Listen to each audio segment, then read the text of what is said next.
বিশ্বকাপে কাল মাঠে নামছে বর্তমান বিশ্ব চ্যাম্পিয়ন আর্জেন্টিনা, প্রতিপক্ষ আলজেরিয়া। হাই ভোল্টেজ এই ম্যাচ নিয়ে কথা বলতে স্টুডিওতে রয়েছেন দীপ্ত টিভির স্পোর্টস রিপোর্টার মোহাম্মদ হাসিব। আমাদের উঠে দাঁড়াতে হবে, স্পিড সকল অন্যায়ের বিরুদ্ধে রুখে দাঁড়ানোর এনার্জি পার্টনার। হাসিব, আপনাকে স্বাগত। ধন্যবাদ। আলজেরিয়া ভালো ফুটবল খেলে আমরা জানি, এবং গত বছর প্রথম ম্যাচেই সৌদি আরবের সাথে আর্জেন্টিনা টিম হোঁচট খেয়েছিল।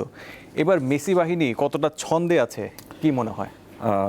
আর্জেন্টিনা ম্যাচের আগে যেহেতু সৌদি আরবের কথাটা খুব ইয়াভাবে আসে, লিঙ্কেভাবে আসে, এই কারণে যে আজকে যখন সৌদি আরব ম্যাচ খেলছিল উরুগুয়ের এগেনস্টে, তখন সবাই নিশ্চয়ই ওই বিষয়টাই বারবার মনে হচ্ছিল, এবং অলরেডি কিন্তু উরুগুয়েকে কিন্তু অনেকটাই হারানোর পথেই ছিল সৌদি আরব, কিন্তু ফরচুনেট ওর আনফরচুনেট এটা ড্র হয়। যে বিষয়টা আসলে ঘুরে ফিরে আসে যে আর্জেন্টিনা ম্যাচ, ব্রাজিল একটা ম্যাচ খেলে ফেলেছে, তারাও ড্র করেছে। বিশ্বকাপের এখন পর্যন্ত বেশিরভাগ ম্যাচগুলোয় আমরা দেখছি যে ড্র হচ্ছে। আর্জেন্টিনা কি করবে, এটা একটা বড় ইস্যুস। যেখানে আসলে একটা বিষয় একটু জানিয়ে রাখি যে কিছুক্ষণ আগে স্কালোনি সংবাদ সম্মেলন করেছে যুক্তরাষ্ট্রে, সেখানে লাউতারো মার্টিনেজ উনি খেলবেন, এটা একদম নিশ্চিত করেছেন কোচ। তো সেখান থেকে আসলে খুব বড় একটা অ্যাডভান্টেজ অবশ্যই আর্জেন্টিনা বা স্কালোনি পেতে যাচ্ছেন। এখন প্রশ্ন হচ্ছে যে আলজেরিয়ার মতো দলের এগেনস্টে কীরকম হবে তার ফরমেশনটা। প্রত্যেকের ছন্দে আছে।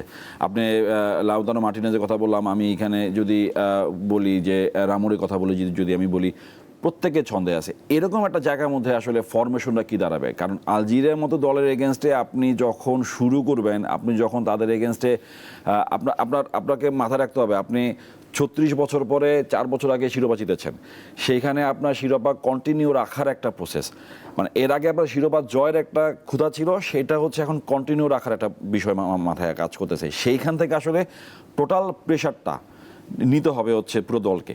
এখন সেই প্রেশার নেওয়ার মতো মানসিকতা বা সব কিছুই এই আর্জেন্টাইন কোচ বলেন বা প্লেয়ারদের প্রত্যেকে আছে, কিন্তু সেখান থেকে আসলে ভিন্ন একটা জায়গা। ভিন্ন বলছে এই কারণেই যে ইউএসএ মায়ামিতে হয়তো মেসি খেলছেন, কিন্তু বাকি সদস্যদের খেলা যে ভেন্যুতে খেলা হবে, সেই ভেন্যুতে আসলে খেলোয়াড়দের যদিও তারা অনুসরণ করেছেন, কিন্তু তাদের ওইখানে অ্যাডভান্টেজটা কেমন থাকবে সেটা অনেক বড় একটা বিষয় থাকবে। এখন আলজেরিয়া যখন প্রতিপক্ষ, যখন আলজেরিয়া যারা কিনা তাদের বাছাইয়ে 10 ম্যাচে 8টাতেই জিতেছে, তখন তাদের এগেনস্টে আপনাকে চিন্তা করতে হবে ওইভাবেই যে আমার আসলে এখানে আমি রামোরিকে কোন ইয়াতে খেলাবো, আমি এখানে মার্টিনেজকে আমার কতটা ইজি রাখতে হবে, এখানে আমাকে নাহুলকে কত টাকা আমাকে প্রেশারাইজ করতে হবে।